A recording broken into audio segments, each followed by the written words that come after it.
So araw ng mga bayaning tsuper. So parte tayo ng bayaning tsuper. Bakit? Ano ba lisensya natin?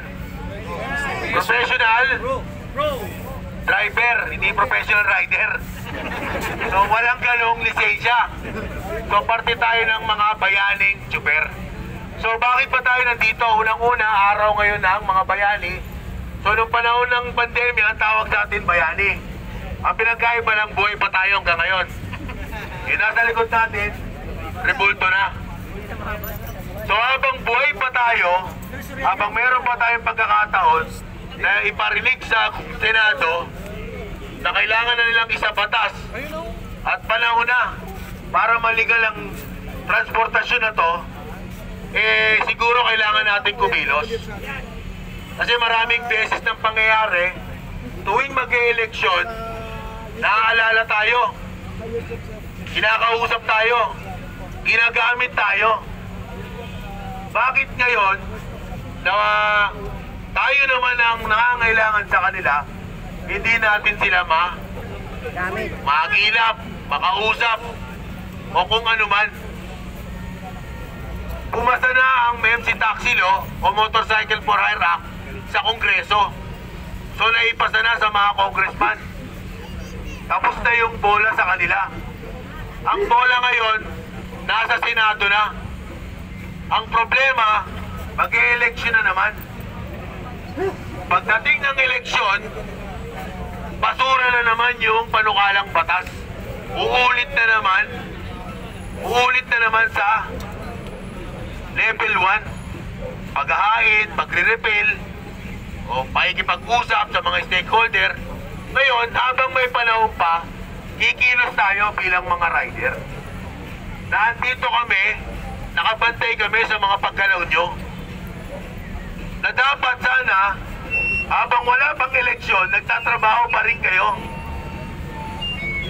Pinapakinggan nyo pa rin yung hinaing nating mga rider. Na sana, maging legal na yung hanap buhay na to. Ilan na rito yung na-disgrasya? Ilan na rito yung namatay? Ilan na rito yung mga na-aksidente?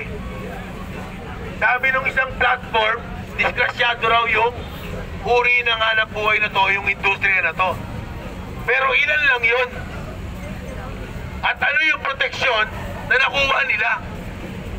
Paano kung kayo naman ang ma-aksidente? Ano rin ang proteksyon na makukuha nyo gayong wala naman sa batas itong hanap buhay natin? Sino mananagot? Sino magbabayad? Sino magpapagamot? Kumbaga, nasa sitwasyon tayo, hindi natin alam kung sino yung accountable. Hindi natin alam kung sino yung dapat managot. Lagi, pagka nakita yung aksidente, sino may kasalanan? Rider na agad, tayo na agad. Wala nang investigasyon. Kasalanan na agad ng rider. Sinagasaan ka ng truck, kasalanan ng rider. Ano lagi na sinasabi? Hindi kayo kita ng truck.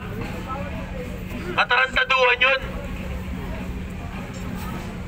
Kahit yun lang ka, makikita yun kung gusto tignan. Pero pag ayaw tayong tignan, kahit anong gawin natin, hindi tayo makikita.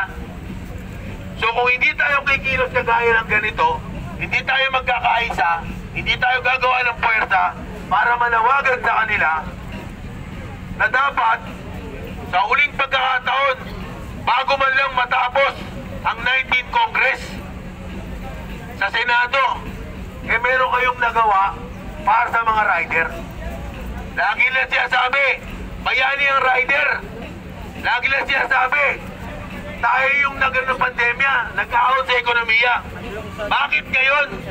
Tayo naman na makikiusap. Gawin nyo kami legal. Bakit parang pingi sila? So ito yung layunin pa tayo nagsama-sama rito. Matagal ng panahon tayo nag-i-exist. 2017 nagsimula kami. 2019 nagsimula ang pilot run. Anong taon na ngayon?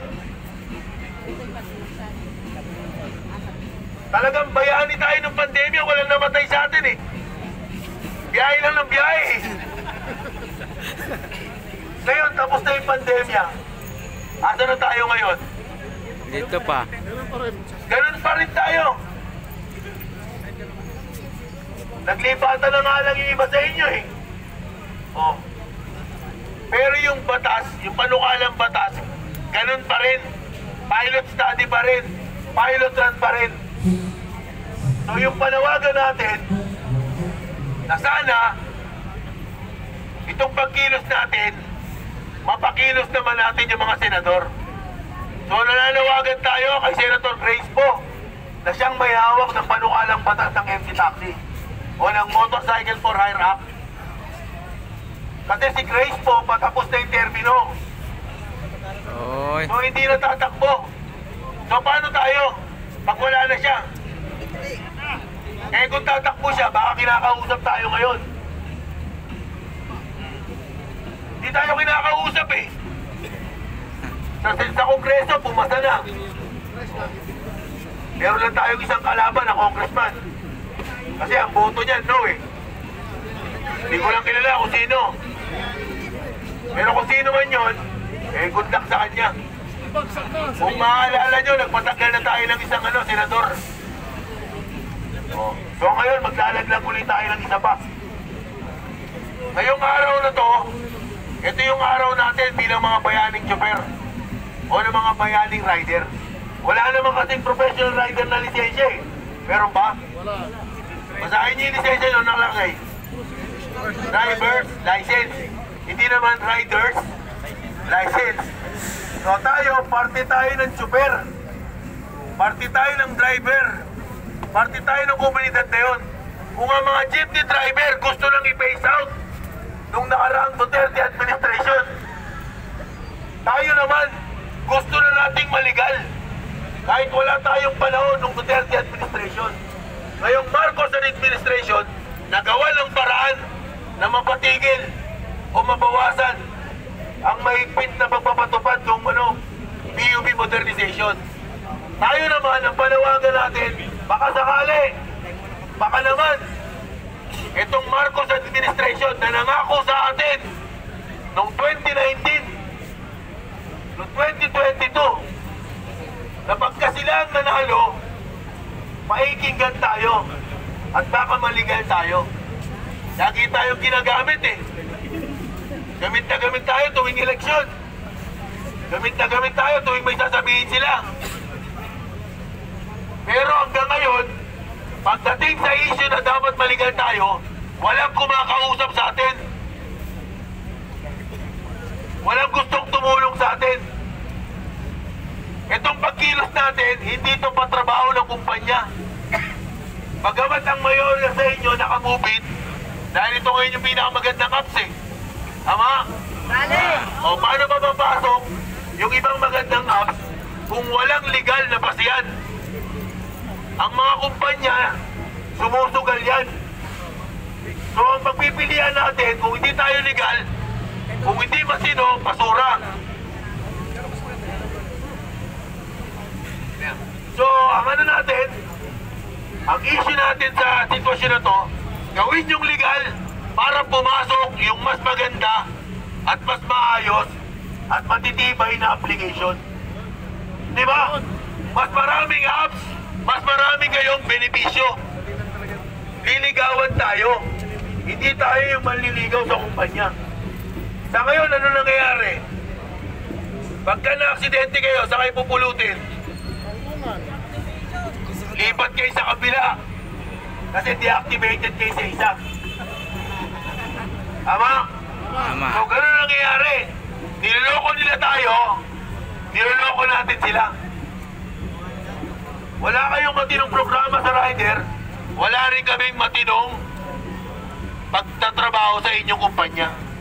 Tatandaan nyo, hindi tayo mga empleyado ng MC Taxi. Hindi kayo empleyado ng MC Taxi.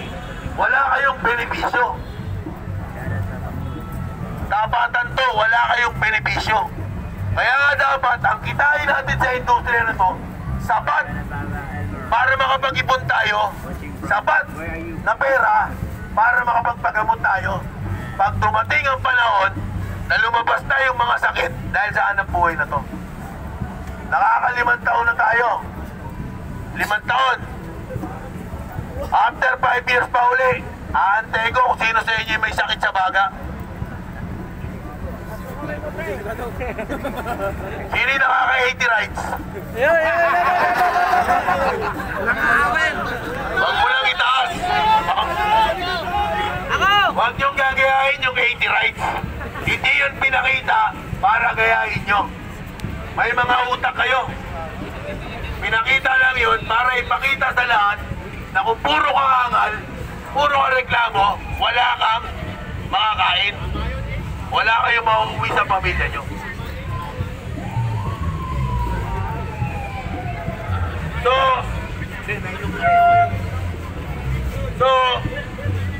ang sa atin lang, para once and for all, lahat tayo makinabang. Ang gobyerno, makakuha ng buwis sa mga MC Taxi Company. Ang rider, makapagbigay ng buwis dahil sa pagbiyahe niya sa mga MC Taxi Act. Ang pamilya nyo makakain, makapagbayad ng buwis. So lahat ng ginagawa natin para sa gobyerno. Ang tanong, ano naman ang nakukuha natin tulong sa gobyerno? Ito yung araw na to, nahihingi tayo ng tulong sa kanila na gawing batas na ang MC Taxi. Panahon na para ang motorcycle taxi sa Pilipinas maligal. Hindi lang sa Metro Manila, hindi lang sa Metro Cebu, hindi lang sa Cagayan, hindi lang sa Pampanga, kundi sa buong Pilipinas para protektahan ang lahat ng rider na nakikinabang sa industriya na to. So yun ang panawagan natin from this point. Didiretso tayo ng Senado. Bagamat sarado ang Senado ngayon, meron lang tayong photo ops doon. Ipapakita lang natin, buhay kami, nakabantay kami. Kami yung mga stakeholder ng batas na ito, ng Motorcycle Taxi for Hire Act. Ang totoo, hindi lang MC Taxi dapat ang kasama natin dito. Dapat andito rin ang ibang mga delivery service. Andito rin dapat ang food delivery. Andito rin dapat ang mga parcel delivery. Pero dahil sa kakulangan nila ng kaalaman, hindi sila nakikipagkaisa sa ganitong uri ng aktibidad. Ang tingin nila rito, aktivismo. Ang tingin nila rito, paglaban. Ang tingin ko rito, pagkakaisa. Ito yung panahon na masasabi nyo sa buong buhay nyo, nakipagkaisa kayo sa isang layunin na maging legal ang hanap buhay ninyo at ng magiging kamag-anak nyo at ng maging anak nyo kung sakali. Kung tayo dito bilang rider, binabastos tayo ng ibang sektor, binabastos tayo ng mga pera, binabastos tayo ng iba na ang tingin sa atin basura, basahan. Itong pagkakataon na to, kailangan natin ipakita sa kanila, hindi kami basahan, hindi kami basura. Kaya namin proteksyonan ang industriya at samahan na meron kami sa motorcycle taxi. So ngayon pa lang mga kasama, nagpapasalamat na ako sa inyo. Alam nyo sa sarili nyo, wala kayong tatanggapin dito. At wala kayong kikitain sa araw at mga oras na to.